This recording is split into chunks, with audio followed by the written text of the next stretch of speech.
లెంటులోని రెండవ దినము గురువారము శ్రమకాల గుడారము లూకా 18:31-34 ప్రార్థన దయగల ప్రభువా నీ కుమారుని ద్వారా చరిత్ర జరిగించి యది మాకు వ్రాసిపెట్టినందులకు వందనములు తండ్రికిని కుమారునికిని పరిశుద్ధాత్మకును నిత్యస్తోత్రమని చెప్పు విశ్వాసులకు కలుగు శ్రమలు ఆనందకరముగా చేయుమని శ్రమల గుడారములో ప్రవేశించిన యేసుప్రభు నామమున వేడుకొనుచున్నాము ఆమేన్ ప్రియులారా మనము శ్రమల యొక్క గుడారములో ప్రవేశించినాము ఈ 40 దినములలో ప్రభువు యొక్క కుడిప్రక్కను ఎడమప్రక్కను ఎక్కడైనను శ్రమయే కనబడును మనము క్రీస్తు యొక్క శ్రమలను ధ్యానించినప్పుడు మన శ్రమలు జ్ఞాపకమునకు వచ్చునుగాని ఆయన శ్రమల ఎదుటనవి యావగింజంత మాత్రమే కనబడుచున్నవి క్రీస్తు ప్రభువునకు జయముతో శ్రమలు ముగిసినవి భక్తులైన వారు పూర్వకాలమందు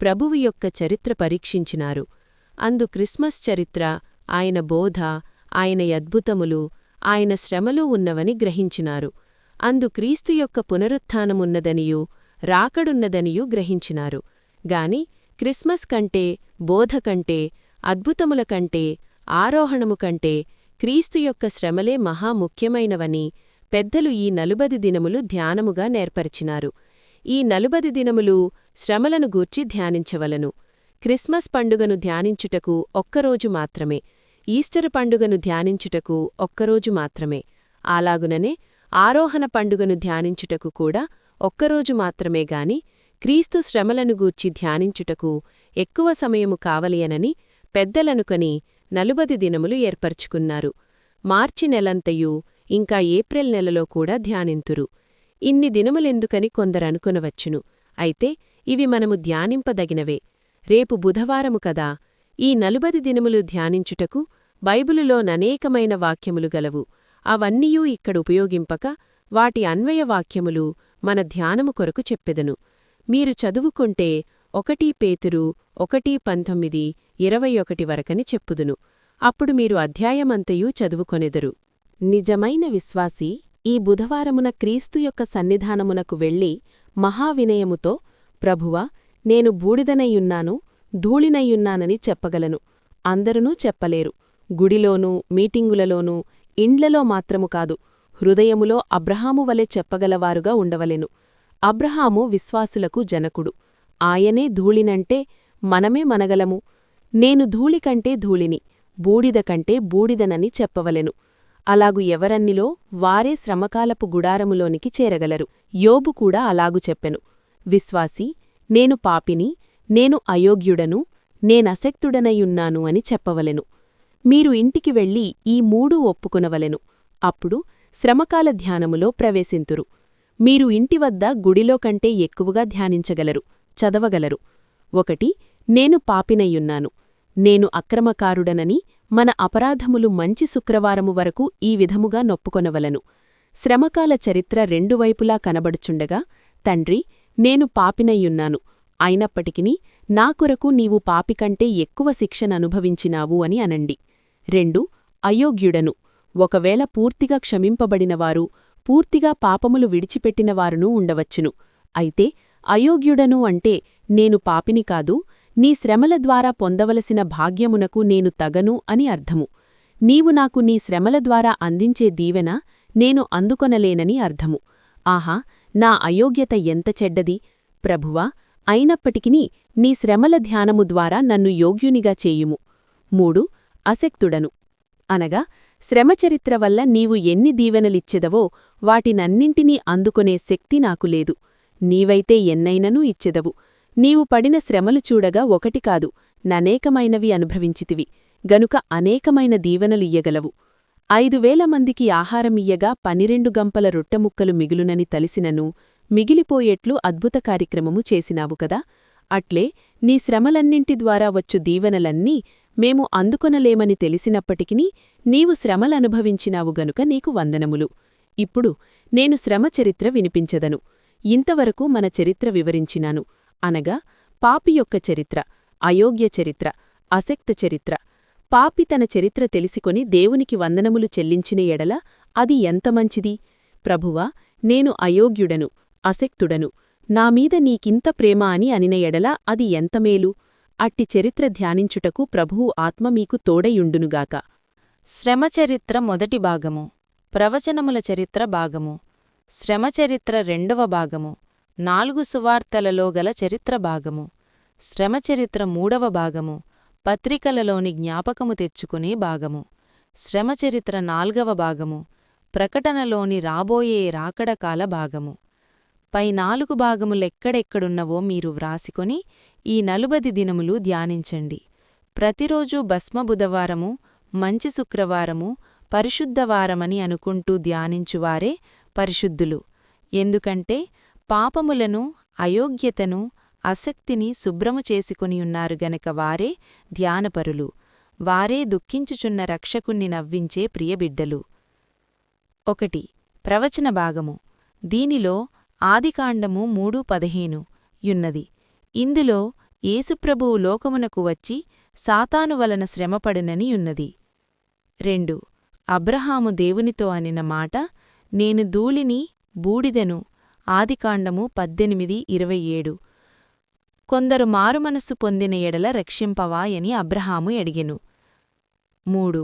యోబు 30:19. నేను ధూళినయ్యున్నానని అబ్రహాము వలె యోబు కూడా తగ్గించుకొనెను. 4. దా కీ 22. ఈ అధ్యాయమంతయు శిలువ మరణమును గూర్చియున్నది. నా దేవా, నా దేవా, నన్నెందుకు చెయ్యి విడిచినావని మొదటేయున్నది. ఆ మాట ప్రభువు శిలువమీద పలికినాడు. ఎంత శ్రమలేకపోతే నా తండ్రీ, నా తండ్రీ అనలేదుగాని నా దేవా, నా దేవా అన్నారు. ఎందుకు చెయ్యి విడిచినావని మనిషి అంటాడుగాని ఇంకొకరనరుగదా. వారు నా బట్టలు తీసుకొని చీట్లు వేసికొన్నారని ఈ కీర్తనలో యున్నది. ప్రభువు మరణ సమయములో రానువవారు ఆయన అంగీని చీట్లు వేసికొనిరి. నా పాదములు, నా చేతులు వారు పొడిచినారని యున్నది. నేను జ్ఞాపకము చేయుచున్నాను గనక ఇంటికి వెళ్ళి చదవండి. 5. యెషయా 53. ఈ అధ్యాయములో మీరెరిగిన 3 అంశములున్నవి. ఏ. మన శ్రమలు తనమీద వేసుకొనినాడు. బి. మన వ్యాధులు తనమీద వేసుకొనినాడు. సి. మన శిక్షలు ఆయనమీద వేసుకొనినాడు. నిజముగా కొయ్యకర్ర తన భుజముల మీద వేసుకొనినాడు. మనమీదకు వచ్చే శాపములన్నీయూ తనమీద వేసుకొనినాడు. పెంతెకోస్తు కాలమందు ఆత్మ కుమ్మరింపబడకముందే మన శాపములను శిలువమీద వేసుకొన్నాడు. ఇది అంతయూ కంటచేస్తే మంచిది. ఇర్మియా వ్రాసిన ఈ గ్రంథములో ఒక భక్తుడు ఉన్నాడని, ఆయనకు శ్రమలని, ఆయన ఎంత ప్రార్థన చేసినా వినలేదని, ఈట తీసుకొని ఆయనను పొడిచినారని వ్రాయబడి ఉన్నది. ఈ 5 అధ్యాయములు బాగుగా చదువుకొనండి. యేసు ప్రభువు గెత్సెమనే తోటలో ఏమన్నారు? ఈ శ్రమల గిన్నె నా యొద్ద నుండి తొలగించమన్నారు. అయితే తండ్రి విన్నారా? ఇంత శ్రమ భరించుట ఎలాగూ? పరిశుద్ధ పట్టణమునకు శ్రమ, నాకు శ్రమ, సీయోనుకు శ్రమ అని విలాపవాక్యములలో శ్రమ చరిత్ర ఎంతయూ ఉన్నది. ఇప్పుడు సువార్తలలో చూద్దాము. సువార్త భాగము. మత్తయి 16-17 అధ్యాయములలో మరణచరిత్రకు సంబంధించిన ప్రవచనములున్నవి. ఈ ప్రవచనములలో ప్రభువు తన చరిత్ర తానే చెప్పుకొన్నాడు. ఇదిగో, యెరూషలేముకు వెళ్ళుచున్నాము. మనుష్యకుమారుడు పాపుల చేతికప్పగింపబడి శ్రమలపాలై మరణము పొందునని 3 ప్రవచనములు ఉన్నవి. శిష్యులందరూ ప్రవచనములన్ని విని దుఃఖించినారు. దీని అర్థము మాకు తెలియుటలేదు, ఈయనే దేవుడని అనుకొనుచున్నామని వారు భావించి, చివరకు పేతురు, ప్రభువా, శ్రమలు నీకు దూరమగునుగాక అని చేతులు పట్టుకొని బ్రతిమలాడినాడు. ప్రభువందుకు, పేతురును సాతానా నా వెనుకకు పొమ్మని గద్దించినాడు. తరువాత శ్రమచరిత్ర వచ్చును. ఇది అసలు జరిగిన చరిత్రయైనను నేను చెప్పునదేమనగా, రాబోయే ప్రభువు యొక్క శ్రమచరిత్ర అంతయు 4 సువార్తల యొక్క చివరి అధ్యాయములలో కలదు. 3. పత్రికల భాగము. ఆరోహణమై వెళ్లిన తరువాత భక్తులు జరిగిన చరిత్రను తలంచుకొని ధ్యానించినారు. మనమాలాగే జరిగిన చరిత్రను భస్మ బుధవారం మొదలుకొని మంచి శుక్రవారం వరకు ధ్యానించెదము. 1. పేతురు 1-2 అధ్యాయములలో జ్ఞాపకము తెచ్చుకొనిన చరిత్ర ఉన్నది. పౌలు ఏమి వ్రాసినాడంటే, ఆయన శిలువమీద పొందినది శ్రమ కాదు, ఆయన బ్రతుకు అంతయు శ్రమచరిత్రే. రోదనముతో కన్నీళ్లతో ఆయన కాలము గడిపెనని వ్రాసెను. హెబ్రీ 5:7లో ప్రభువు ఎప్పుడునూ ఏడ్చుచునే ఉన్నారని పౌలు అన్నాడు. సంఘచరిత్రలో భక్తులు యేసుప్రభువును గూర్చి ఏమన్నారంటే, ఎప్పుడునూ దుఃఖముతో నుండేవాడనియూ కష్టములలో యున్నవారిని చూసి జాలిపడేవాడనియూ వ్రాసిరి. ఎవరైతే ప్రభువును పొడిచినారో వారాయనను చూసి ఏడ్చెదరు. ప్రథమ కుమారుడు చనిపోయిన ఎడల తల్లిదండ్రులు ఎట్లేడ్చెదరో జకర్యా 12 అధ్యాయము ఎట్లే ఏడ్చెదరు. ప్రకటనలోని భాగము. ప్రకటన 5వ అధ్యాయంలో నొకాయన సింహాసనము మీద కూర్చున్నారు. ఆయన ఎదుట వధింపబడిన గొట్టెపిల్ల నిలువబడియున్నదని వ్రాయబడియున్నది. ఇది ఇంకనూ జరగలేదు. మనము ఎత్తబడినప్పుడు అది చూస్తాము. ఇవన్నీయు ఈ 40 దినములు తలంచుకొని చదువుకొని వీలైతే వ్రాసికొంటే ప్రభువు మిమ్మును చూచి చిరునవ్వు నవ్వును. అలాగు మనము ప్రభువును ఆదరించెదము, ప్రభువు మనలను ఆదరించును. పాపము చేసిన తర్వాత పేతురు సంతాపపడి ఏడ్చినట్లు కాదుగాని, ప్రభువా, ఈ గొప్ప పాపినైన నామీదు నీకెందుకింత ప్రేమ అని మీరు జ్ఞాపకము చేసుకొని ఈ కీర్తన పాడుకొనండి. అట్టి కృతజ్ఞతానంద దీవనలతో వరుడు మిమ్ములను ఈ గుడారములోనికి నడిపించుకొనుగాక. ఆమేన్. ఎందుచేత ఈ పాపిపై ఇంత ప్రేమ యుండగలదో, ఎందుచేత ఈ పాపిపై ఇంత ప్రేమ యుండగలదో, ఎందమోగ్రా